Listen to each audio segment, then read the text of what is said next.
జనరల్గా క్యూరియాసిటీ వచ్చింది, మీకు గోల్డ్ అంటే అంత ఇష్టం కదా, స్పెక్స్కి కూడా గోల్డ్ వేయించారు. ఇంట్లో చిన్న చిన్న వస్తువులు ఏమన్నా గోల్డ్తో చేయాలి? లేదమ్మా, బంగారు పల్లె లేదు లేదు లేదు అటువంటివి అట్లేముండదు. ఏం లేవు. నేను తినేదైతే పిత్తలు తెలుసు కదా, పాత జమానాలో తినేటోళ్ళు రాగి. రాగి రాగి నేను యూజ్ చేసే ఐటమ్స్ అన్ని రాగితో ఉంటాయి. ఓకే. రాగి దాంట్లో తింటా. మా ఇంటికి ఎవరైనా వచ్చినా కూడా అందులోనే ఫుడ్ పెడతాం. ఓకే. మీ ఎప్పుడు వచ్చినా మీ ఇంట్లో ఎప్పుడు ఫుడ్ ఉంటుందంట కదా? 100% అది ఎవరిని అడిగినా చెప్తారు. ఫుడ్కు మాత్రం మా ఇంట్లో లోటు ఉండదు. ఎంతమంది రావచ్చు?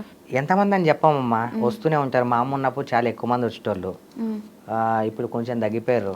ఎవరన్నా రా, నాకు ఫస్ట్ ఎవరు వచ్చినా ఫుడ్ పెట్టిన తర్వాత ఏదైనా మాట్లాడతాను. ఓకే. మీ ఇంట్లో ఎంతమంది ఉంటారు?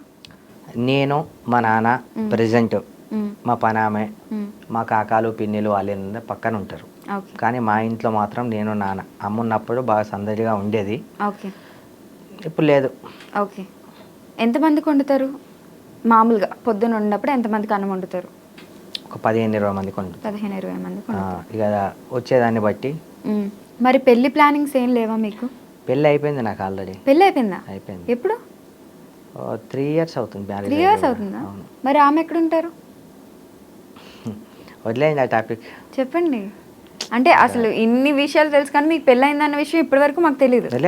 చెప్పాను, వేరే మీడియాస్ వాళ్ళలో కూడా చెప్పాను నేను పెళ్లి గురించి. అడిగాను. నాకు 3 years కింద మ్యారేజ్ కూడా అయిపోయింది. ఓకే. 15-20 daysకే బ్లాస్ట్ కూడా అయిపోయింది. దాని గురించి మాట్లాడడం ఇష్టం లేదు. Love marriage? అరేంజ్ మ్యారేజే. మా అమ్మ కోసం చేసుకున్నా చనిపోయేటప్పుడు. ఓకే. ఓకే. కానీ వర్కౌట్ అవ్వలేదా? దేవుడు అలా రాశాడు అంతే, దాన్ని మనం ఏం చేయలేం. ఓకే. మళ్ళీ పెళ్లి చేసుకునే ఉద్దేశం ఏమైనా ఉందా? ఇప్పట్లో అయితే ఏం లేదు. అందుకేనా ఏదో ఇన్సిడెంట్ వల్ల అమ్మాయిలు నమ్మకూడదు అంటూ ఇందాక ఏదో అన్నారు? అలా ఏం లేదు. అందరు అలా ఏమి ఉండరు. అందరు ఉండరు. అందరూ అలాంటి వాళ్ళు. ఇప్పుడు ఫర్ ఎగ్జాంపుల్ ఆడవాళ్ళనే తప్పు పట్టొద్దు. మనకేదో జరిగిందని చెప్పి అందరి విషయాల్లో అలా జరుగుతుందని తప్పు పట్టొద్దు కదా. మనకు జరిగింది, దాని గురించే మనం పెట్టుకోవాలి. దాంట్లో ఎవరి నా తప్పు ఉండొచ్చు, వాళ్ళ తప్పు ఉండొచ్చు. ఎవరి గురించి మనం తక్కువ చేసి మాట్లాడొద్దు. అలానే అమ్మాయిల మీద నాకేం పెద్ద కక్ష ఏం లేదు. మంచిగా ఉండాలనే కోరుకుంటే ఎవరైనా. ఎందుకంటే అమ్మాయి ఒక్కటే కాదు, అబ్బాయి కూడా తప్పులు ఉంటాయి, అమ్మాయి కూడా తప్పులు ఉంటాయి. కానీ ఇప్పుడు ఉన్న సమాజంలో మాత్రం నేనిన్న అంటే మీకు కూడా తెలిసిండొచ్చు, ఈ ఎక్కువ శాతం అయితే అమ్మాయిల మీదే రూమర్స్ ఎక్కువ వస్తున్నాయి. అంటే సారీ ఏమనుకోకండి నేను ఇలా అంటున్నాను. కొంత అమ్మాయిలే వీడియో క్లిప్స్ నేను చూస్తుంటా కదా, ఇలా తయారయ్యారు, ఇలా అయ్యారు. ఇప్పుడు ఫర్ ఎగ్జాంపుల్ ఇప్పుడు నేను ఫోకస్లో ఉన్నా, ఈయన్ని ఎలా చీట్ చేద్దామా, ఎలా వీని పేరు డ్యామేజ్ చేద్దామా, ఎలా ఈయన దగ్గర పైసలు దిగిపోదామా, ఇది ఫిలిం ఇండస్ట్రీ వాళ్ళ మీద చాలా ఎక్కువ అయిపోయింది. నేను ఒకటే కోరుకుంటా, మనం చెడు చేయనంత వరకు మనం ఎవ్వరికి భయపడాల్సిన అవసరం లేదు. నేను ఇదే నమ్ముతా. నేను ఎవరికి చెడు చేయలే, నాకు ఎవరి మీద కోపం లేదు. అందరూ ఆడవాళ్ళు అంటే నా అమ్మతో, అక్కతో, చెల్లెళ్ళతో సమానం నాకు. మీకు ఏమైనా ప్రపోజల్స్ వచ్చాయి ఇప్పుడు ఇన్స్టాలో? అది చాలా చాలా చాలా చాలా వచ్చాయి. నాకు ఆ ఇన్స్టాలో మెసేజ్ చేయాలనే భయం అవుతుంది. ఎక్కడ ట్రాప్ చేశారో, ఎక్కడ ట్రాప్ చేస్తున్నారో వీళ్ళు. ఫర్ ఎగ్జాంపుల్ ఇన్స్టాలో ఒకవేళ ఎవరైనా అమ్మాయి ఒకవేళ నచ్చినా కూడా ఆ అమ్మాయితో మాట్లాడాలన్నా కూడా నాకు భయం అవుతుంది.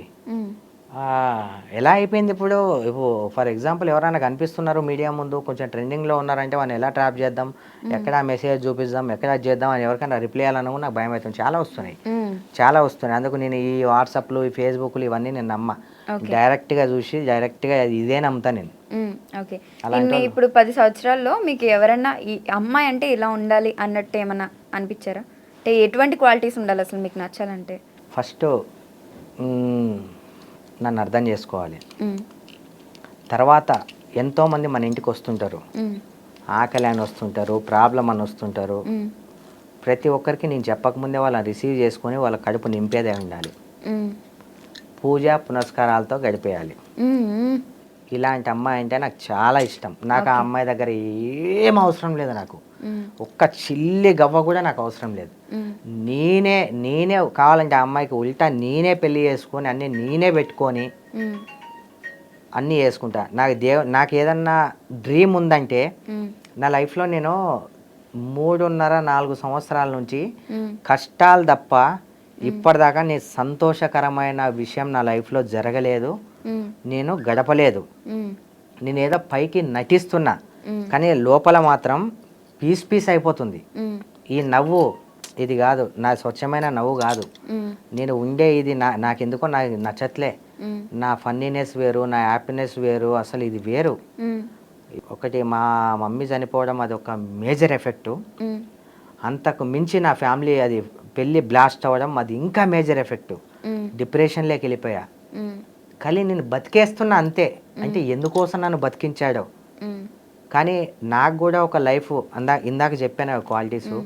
ఒకవేళ నేను మంచోన్ని అయితే, నేను మంచి చేసి ఉంటే, నా రాతలో రాసి పెట్టి ఉంటే అది జరగాలి అంటే నా పెదాల మీద కూడా స్వచ్ఛమైన నవ్వు చూసుకోవాలని నాకు అనిపిస్తుంది.